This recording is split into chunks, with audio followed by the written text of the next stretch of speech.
Good morning, guys. I just wanted to make a short video because Ramadan feels different when the world feels heavy. And this weekend, many of us watched distressing global events unfold.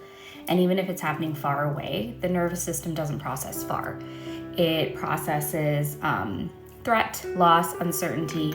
Our brains are wired for collective survival. So when we see images of war or tragedy, something ancient activates. Identity activates. Ancestral memory activates. Helplessness activates. And during Ramadan, when we're fasting, we're sleeping less, and spiritually more open, we're more permeable, and the heart softens. But in that situation, a softened heart can also feel overwhelmed. And as a psychiatrist, I want to normalize something.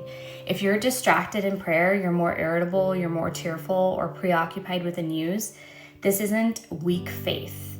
It's a nervous system responding to collective stress, which is why small rituals matter. Washing your face, putting on sunscreen, adding a little color back to your face. These aren't superficial acts, they're regulatory because the nervous system craves predictability during uncertainty.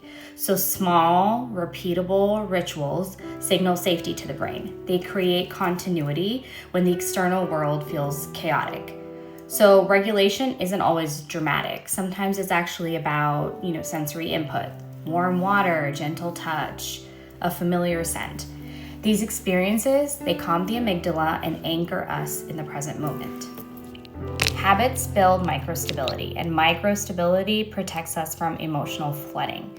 So in times of collective stress, we don't need grand solutions. We just need grounding. And rituals are actually what protect identity. So when the world feels unstable, maintaining some sort of daily structure preserves a sense of self, and preserving the self allows us to care deeply about suffering without actually dissolving into it ourselves. So fasting is a ritual, prayer is a ritual, morning habits such as skincare, adding some color to your face, they're all rituals. And rituals are how human beings survive uncertainty. We can hold grief without drowning in it, and we can stay informed without flooding our bodies. We can soften our hearts and still remain steady. In the next video, I'll explain how to stay informed during collective crisis without overwhelming your nervous system. And we'll just keep talking about this because talking about this and learning and sharing is very important.